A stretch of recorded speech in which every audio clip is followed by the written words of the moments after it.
एक गांव में एक किसान रहता था जिसे जानवर पालने का बहुत शौक था। उसके पास पहले से ही कई भैंसें थीं जिनका दूध बेचकर वो अपनी रोजी रोटी चलाता था। लेकिन उसे जानवरों से इतना लगाव था कि एक दिन उसने एक खरगोश और एक बंदर को भी पाल लिया। कुछ महीनों बाद किसान ने सोचा कि क्यों न इन दोनों जानवरों के साथ एक खेल खेला जाए। उसने अपने खेत में कई छोटे छोटे गड्ढे खोदे और उन पर मिट्टी डालकर छुपा दिया। लेकिन उनमें से एक गड्ढे में उसने एक ताज़ी गाजर छुपा दी। अब किसान ने खरगोश और बंदर से कहा, जो इस गाजर को ढूंढ निकालेगा उसे इनाम मिलेगा। खरगोश उत्साह और आत्मविश्वास से भरपूर था। वो एक एक करके सारे गड्ढे खोदने लगा। दूसरी तरफ बंदर बहुत ही आलसी और नकारात्मक सोच वाला था। उसने देखा कि इतने सारे गड्ढे हैं और सिर्फ एक में गाजर है, ये तो बहुत मेहनत का काम है। ये सोचकर वो एक गड्ढे के ऊपर जाकर लेट गया और सो गया।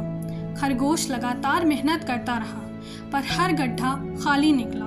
अब सिर्फ एक गड्ढा बचा था, वही गड्ढा जिस पर बंदर सो रहा था। खरगोश उसके पास गया और बोला, भाई जरा हटना, ये आखिरी गड्ढा देखना बचा है। बंदर उस गड्ढे पर से उठ गया। जैसे ही खरगोश ने गड्ढा खोदा, वहाँ गाजर मिल गई। वह गाजर लेकर सीधा किसान के पास पहुँचा। किसान खुश हुआ और उसे इनाम दिया। बंदर ये देखकर हैरान रह गया। उसे यकीन नहीं हुआ कि जिस गड्ढे पर वो खुद सो रहा था, गाजर उसी में थी। अगर वो सिर्फ एक बार कोशिश करता तो इनाम उसका होता। इस कहानी से हमें 3 बड़ी सीख मिलती है। नेगेटिव सोच से बचो। जैसे बंदर ने बिना कोशिश किए सोच लिया कि काम बहुत मुश्किल है। अक्सर हम भी किसी काम को शुरू करने से पहले ही हार मान लेते हैं। कम से कम कोशिश तो करो।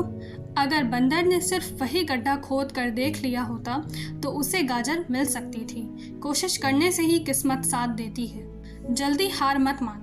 खरगोश ने तब तक मेहनत की जब तक आखिरी गड्ढा भी नहीं खोद लिया। जिंदगी में सफलता कब और कहाँ मिलेगी ये कोई नहीं जानता, लेकिन जो हार नहीं मानते वही अंत में जीतते हैं। हर कहानी कुछ न कुछ सिखा जाती है और अगर इस कहानी ने आपके भीतर की रोशनी जलाई हो तो इस लॉ को आगे बढ़ाना आपका फ़र्ज़ है। शेयर कीजिए, क्या पता आपकी वजह से किसी की सोच, किसी की राह बदल जाए।